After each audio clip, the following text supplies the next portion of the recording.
हम मंडल आयोग के पूर्व की बात, पूर्व क्या घटित हुआ ज़्यादा इस पर उतनी चर्चा नहीं करेंगे। हमारी चर्चा का विषय है मंडल आयोग की रिपोर्ट क्या है और जब रिपोर्ट लागू होती तो उसके बाद क्या होता है, क्या स्थितियां बदलती हैं। जैसा मैंने कहा, राजनीतिक बदलाव भारी। एक तरीके से 1967 में जैसे राजनीतिक भूचाल की बात हुई चुनाव को लेकर, उसी तरह मतदाताओं के, वोटरों के आंकड़ों को लेकर, वोटरों के मतदान को प्रभावित करने को लेकर, ये भी एक राजनीतिक भूचाल की ही घटना थी, भूचाल जैसी ही घटना थी। मंडल आयोग की रिपोर्ट का क्रियान्वयन और उसके बाद यदि हम इसका थोड़ा सा पृष्ठभूमि थोड़ा जानें तो हम जाते हैं संविधान निर्माताओं की ओर। संविधान सभा 1946, 47, 48, उन्होंने जो कल्पना की थी भारत में समानता की, भारतीय समाज में समानता की, और उस समानता को लाने के लिए पिछड़े वर्गों के उत्थान की, तो उन संविधान निर्माताओं की कल्पना, उसके अनुरूप भारतीय संविधान में समाज के पिछड़े वर्गों के लिए आर्थिक और शैक्षणिक विकास और परंपरागत सामाजिक पिछड़ापन दूर करने के उद्देश्य से कुछ संवैधानिक संरक्षणों का प्रावधान है। दूसरे शब्दों में, संविधान सभा में पिछड़े वर्गों के, अशिक्षित लोगों के शैक्षिक विकास और उनके आर्थिक विकास को लेकर जो चिंताएं जताई गई थीं, उसके निराकरण हेतु हमारे संविधान में कुछ आवश्यक संरक्षण का प्रावधान किया गया है। संरक्षण के प्रावधान से हमारा तात्पर्य है कि कुछ ऐसा किया जाए जिससे कि इन वर्ग के लोगों को समानता के स्तर में आने में, समाज के अन्य तबके के बराबर आने में सहूलियत हो। यदि हम संविधान के अनुच्छेद 15 की बात करें, अनुच्छेद 15(4), आर्टिकल 15(4), तो उसके अंतर्गत ये व्यवस्था की गई है कि शासन समाज के उन वर्गों की उन्नति के लिए विशेष व्यवस्था करेगा। कौन? शासन। याद रखें, शासन से अपेक्षा है, एक तरीके से शासन का यह आदेश है कि समय समय पर वह विशेष जो वर्ग हैं उनके उत्थान के लिए कुछ प्रावधान करे। अब वो विशेष वर्ग क्या है? जो सामाजिक और शैक्षणिक दृष्टि से पिछड़े हुए हैं। विशेष प्रावधान इन विशेष वर्गों के लिए, और विशेष वर्ग के मायने जो सामाजिक और शैक्षणिक दृष्टि से पिछड़े हुए। इसमें जाति का संदर्भ नहीं था, और ये धारा, आर्टिकल या अनुच्छेद 15.4 में है, और इसी के तहत आरक्षण का प्रावधान किया गया। ये जो 15.4 है, ये एक्चुअली एक संशोधन है, और इस संशोधन के तहत जो पहला संशोधन है, आरक्षण का प्रावधान कर दिया जाता है 1951 में ही। यानी संविधान सभा का संविधान लागू होता है, और लागू होते ही संविधान सभा की चिंताओं के मद्देनजर ऐसा कुछ किया जाता है जिसे हम आरक्षण कहते हैं। किनके लिए? जो आर्थिक दृष्टि से कमज़ोर हैं, जो शैक्षणिक दृष्टि से कमज़ोर हैं, उनके उत्थान के लिए। दूसरा, संविधान का दूसरा अनुच्छेद 16.4, 16.4 में शासन को अधिकार है, शासन को अधिकृत किया गया है, संवैधानिक रूप से उसे अधिकृत किया गया है कि वह उन पिछड़े वर्गों के लिए नौकरियों में और विभिन्न पदों में आरक्षण कर सके। नौकरियों में आरक्षण और विभिन्न पदों में आरक्षण, जिन्हें उसके अनुसार सरकारी सेवाओं में पर्याप्त प्रतिनिधित्व नहीं मिला है। यदि सरकार समझती है, यदि शासन समझता है कि कुछ खास तबके के लोगों को, कुछ खास वर्ग के लोगों को नौकरियों में, सरकारी सेवाओं में पर्याप्त प्रतिनिधित्व नहीं मिल पाया है किसी भी कारण से, तो उसके लिए विशेष प्रावधान करना और ऐसा करते हुए सुनिश्चित करना कि इस तबके के लोगों का भी उत्थान हो, उन्हें नौकरी मिले। आप देखोगे, जैसा कहते हैं ना कि जिसके पास पैसा है उसका पैसा बढ़ते जाता है, और जिसके पास नहीं है या कम है वह निर्धनता की ओर ही बढ़ता जाता है। कम पैसे वाले और कमज़ोर होते जाते हैं, ज़्यादा पैसे अमीर अमीर होता जाता है, गरीब गरीब होता जाता है। उसी प्रकार, उसी तरह ऐसा देखा गया कि समाज में जो निम्न तबके के लोग हैं, ये बेचारे कितने भी प्रयास किए गए, ये निम्न तबके में ही रहे आए, क्योंकि चूंकि निम्न तबके में थे माँ पिता, तो बच्चे भी बेचारे उसी माहौल में बढ़े पले, अशिक्षित बने रहे, बेरोजगार बने रहे, गलत कामों में लिप्त हो गए, आदि आदि। फिर जब वो बड़े हुए तो उनके परिवार वाले भी आगे वैसे। तो ये एक चेन है, उसे तोड़ने के लिए ज़रूरी है कि कुछ ऐसा किया जाए जिससे इस चेन को तोड़ा जाए। और ऐसा का अर्थ क्या हुआ? आरक्षण जैसी व्यवस्था करना, उनके लिए कुछ ऐसा आर्टिफिशियल, कुछ ऐसा करना कि वे समाज की मेन स्ट्रीम में थोड़ी ही संख्या में सही पर आना तो शुरू हो उनका। और इसीलिए आरक्षण का प्रावधान आता है, और इसके लिए सरकार को अधिकृत किया गया था। यदि हम एक और अनुच्छेद 340 की बात करें, यह है अनुच्छेद 340। पहला था 15.4, दूसरा था 16.4, और अब हम अनुच्छेद 340 को देखें। यह अनुच्छेद 340 का संबंध राष्ट्रपति से है।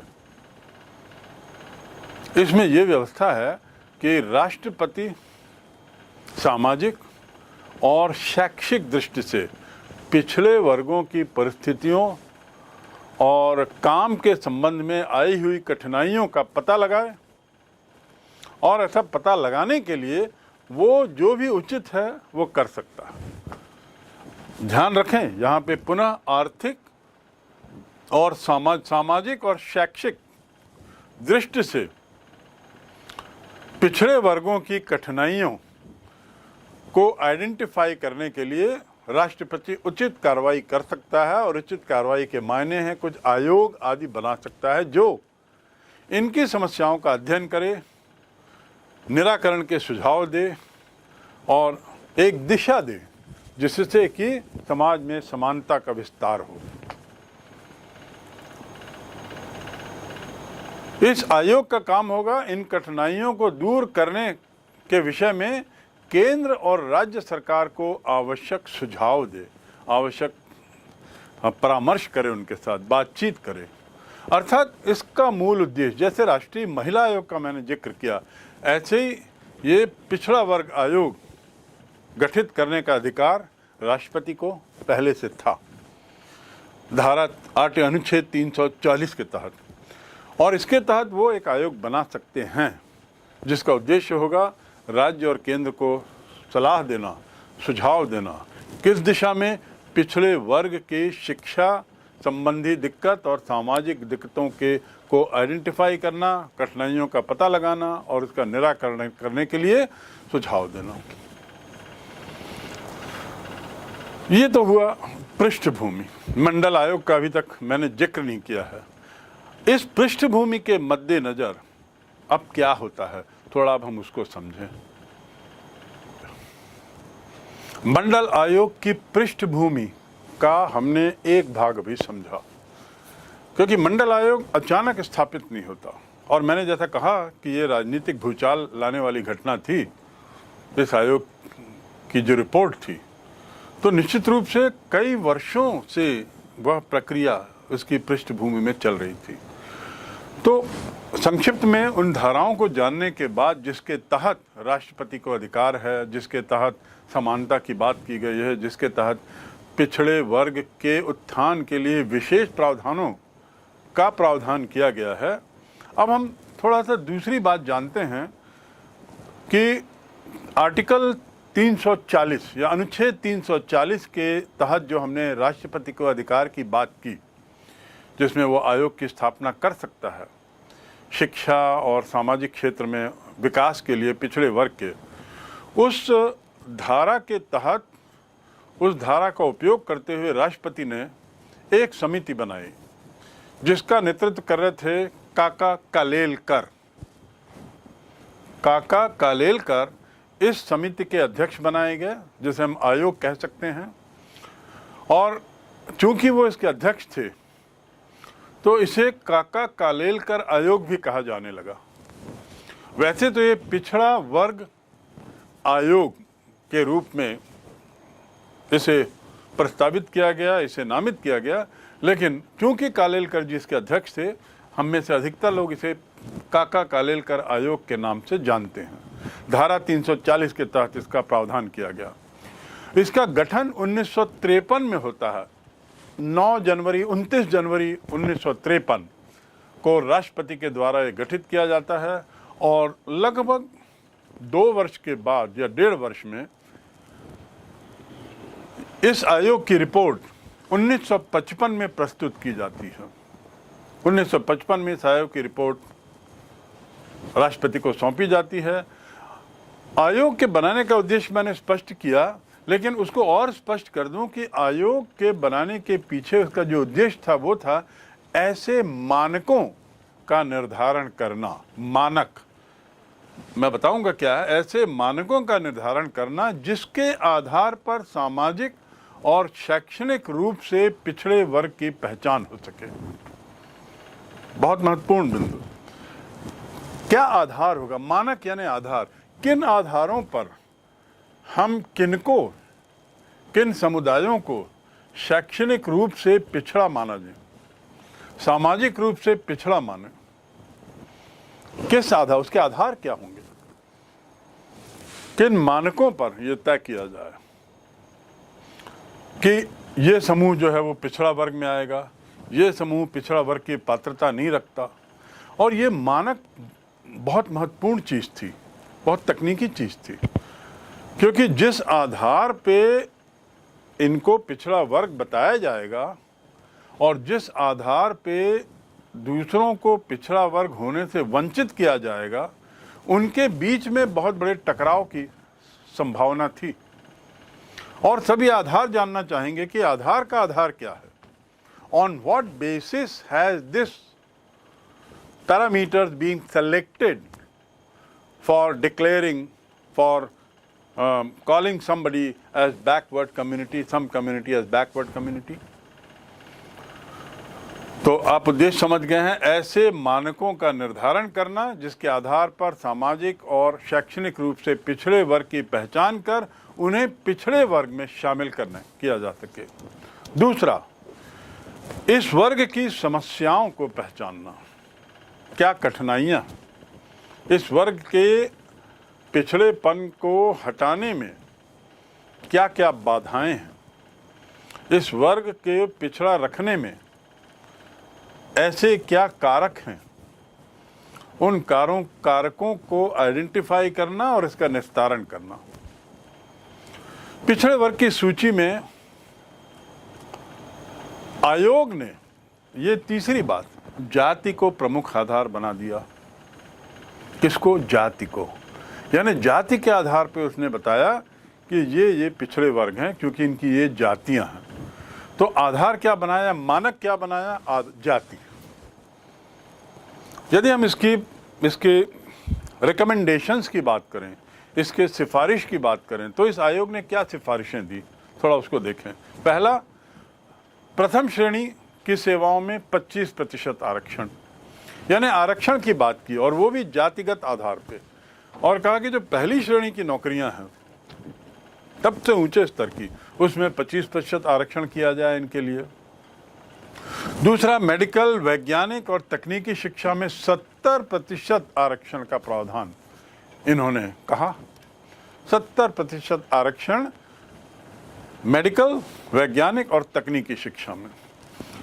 तीसरी इनकी संस्कृति थी कि दूसरी श्रेणी के सेवाओं में 33.5% आरक्षण, और तीसरी और चौथी श्रेणी के कर्मचारियों के लिए 40% आरक्षण, पिछड़ा वर्ग के लोगों के लिए। और अंतिम था एक नए मंत्रालय की स्थापना जिसका उद्देश्य होगा पिछड़ा वर्ग का कल्याण।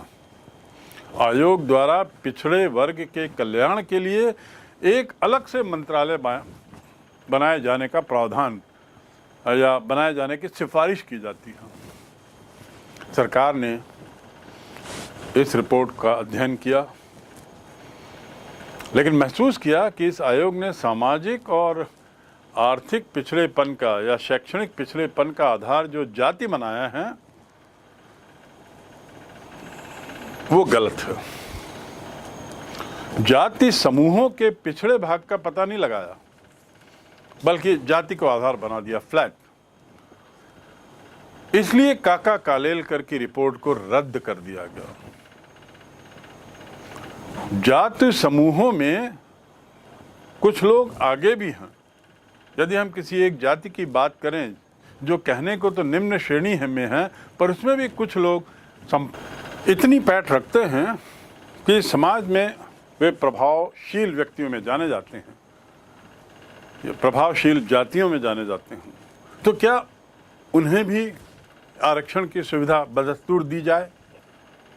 तो दूसरे शब्दों में भारत सरकार ने महसूस किया कि इस आयोग ने सामाजिक और शैक्षणिक पिछड़ेपन का आधार जाति को बनाया है, लेकिन जाति समूहों में पिछड़े भाग का पता नहीं लगाया।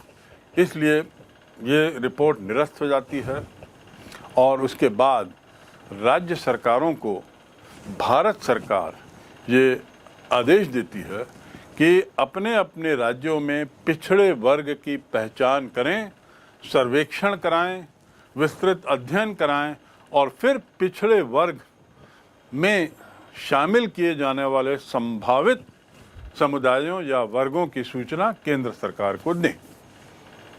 ये कदम काका कालेलकर की रिपोर्ट को निरस्त करने के बाद सरकार द्वारा उठाया जाता है। दूसरी ओर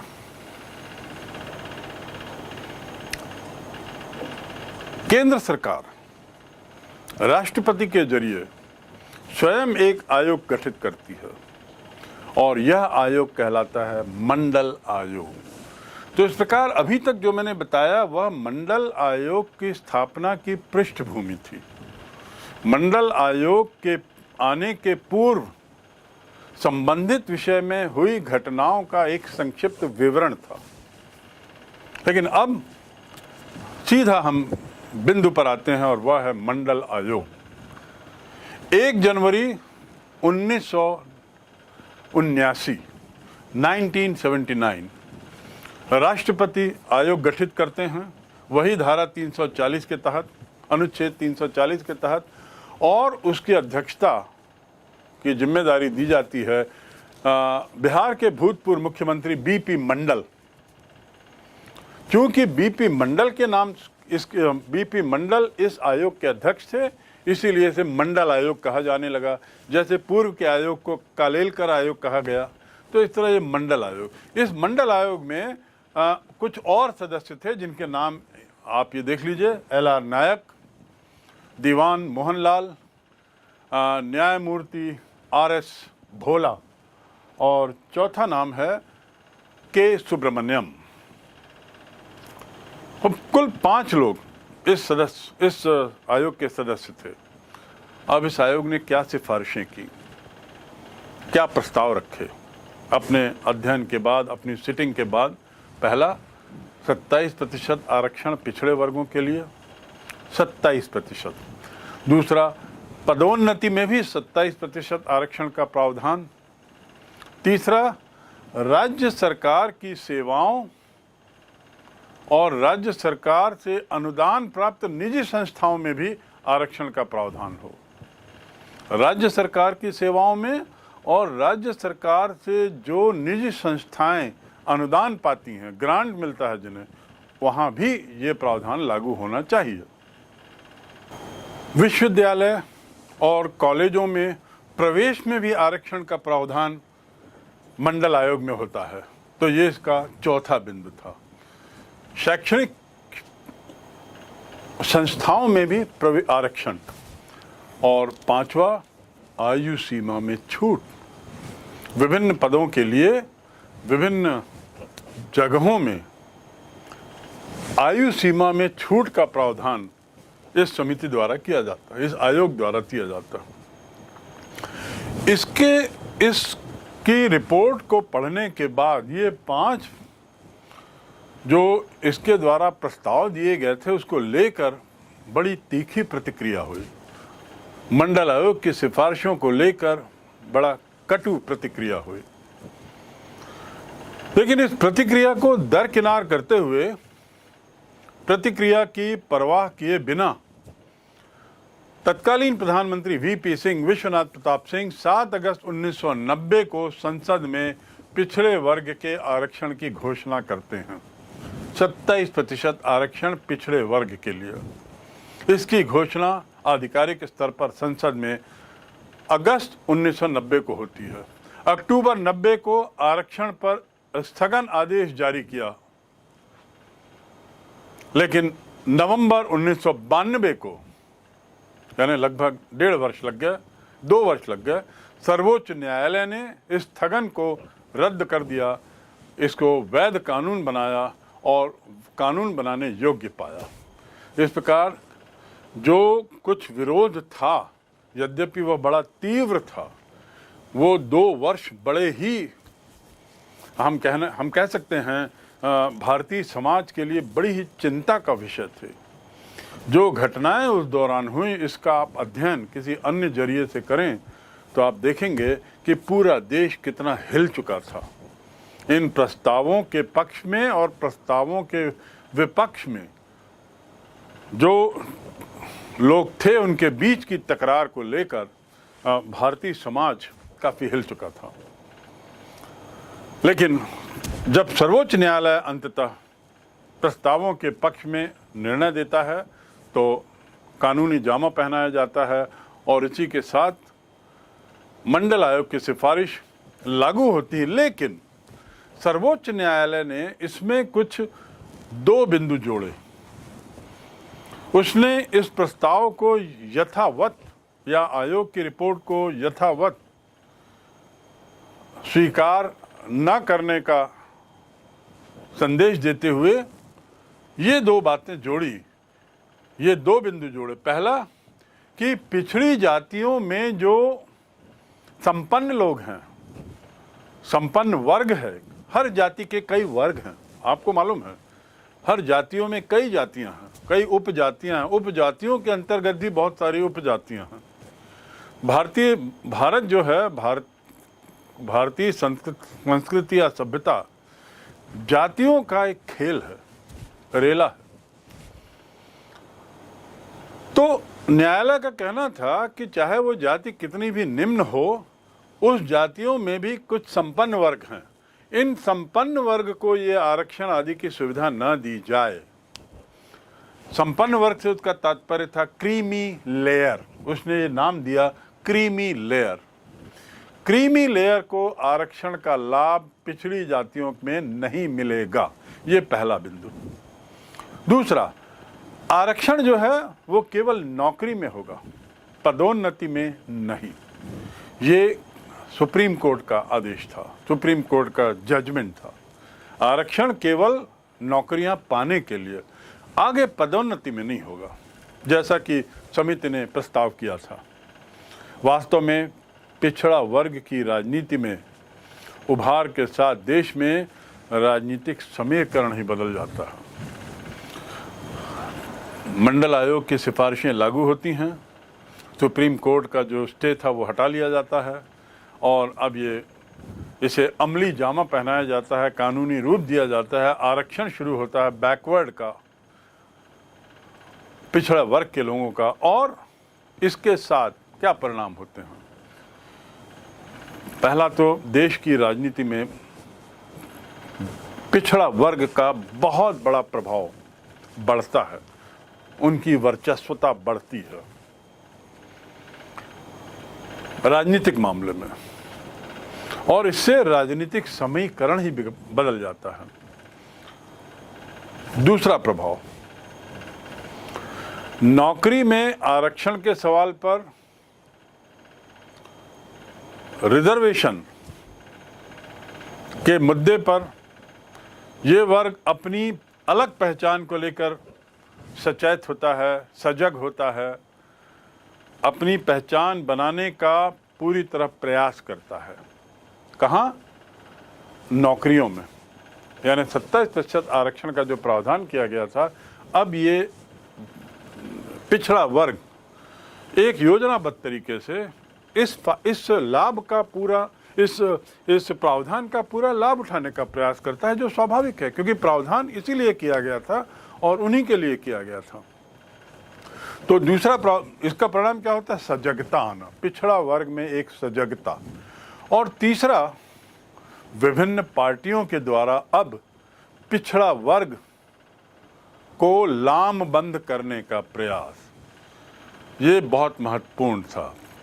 विभिन्न दलों द्वारा पिछड़ा वर्ग की अहमियत को महसूस करना और उन्हें अपने खेमे में, अपने पाले में लेने की कोशिश करना, उन्हें लुभाने की कोशिश करना। ये सब का परिणाम क्या होता है कि भारतीय राजनीति में एक बहुत बड़ा परिवर्तन देखा जाता है। तो इस प्रकार हम देखते हैं कि कुल मिलाकर मंडल आयोग की पृष्ठभूमि क्या थी, किस परिस्थितियों में और कैसे मंडल आयोग की सिफारिशें आईं और फिर वो लागू हुई। इतना तय है कि मंडल आयोग की सिफारिशों के बाद पिछड़ा वर्ग जो है वह अपनी अहमियत महसूस कर रहा है, और जो भारतीय संविधान में जो समानता का जो प्रावधान किया गया है, क्योंकि असमानता बहुत गहरे पैठ थी भारत में, तो उसको समानता, पूरे समाज को एक समान स्तर में लाने में निश्चित रूप से इन प्रावधानों ने बखूबी एक सफलतापूर्वक कार्य किया है, अपनी भूमिका निभाई है। दलितों, कमजोर वर्गों की आंदोलन से जुड़ी गतिविधियों की जानकारी के बाद अब हम एक ऐसे आंदोलन की ओर बढ़ते हैं, एक ऐसे आंदोलन को समझने की कोशिश करते हैं जिसे कहते हैं उपभोक्ता संरक्षण आंदोलन। उपभोक्ता संरक्षण आंदोलन, क्या मायने हैं उपभोक्ता? उपभोक्ता को अंग्रेजी में कहते हैं कंज्यूमर। कंज्यूमर, उपभोक्ता उस व्यक्ति को कहते हैं जो वस्तुओं का उपभोग करता है, वस्तुओं का उपयोग करता है। हम बाजार में जब कुछ चीज़ें खरीदते हैं तो हम उपभोक्ता के रूप में खरीदते हैं, हम उस प्रोडक्ट के उपभोक्ता हैं क्योंकि उसका हम उपभोग करते हैं। तो जो ग्राहक हैं, ग्राहक के रूप में जब हम खरीदते हैं तो ये दुकानदार की जिम्मेदारी है कि वह ग्राहक को हर दृष्टि से संतुष्ट कर सके।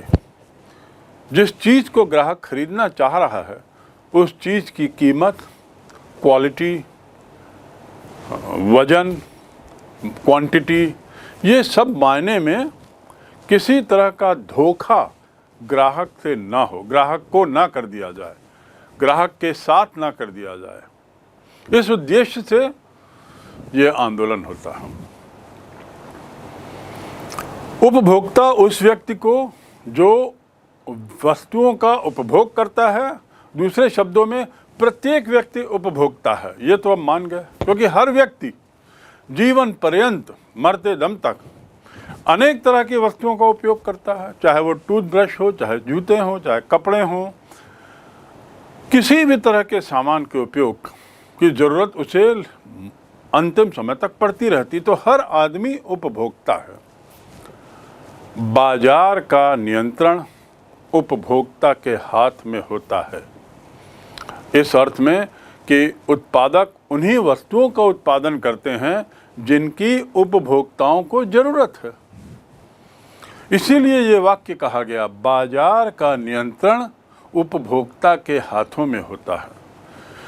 दूसरे शब्दों में ये उपभोक्ता की आवश्यकताएं तय करती हैं कि किन वस्तुओं का उत्पादन हो और कितना हो। परंतु व्यवहार में ऐसा नहीं है।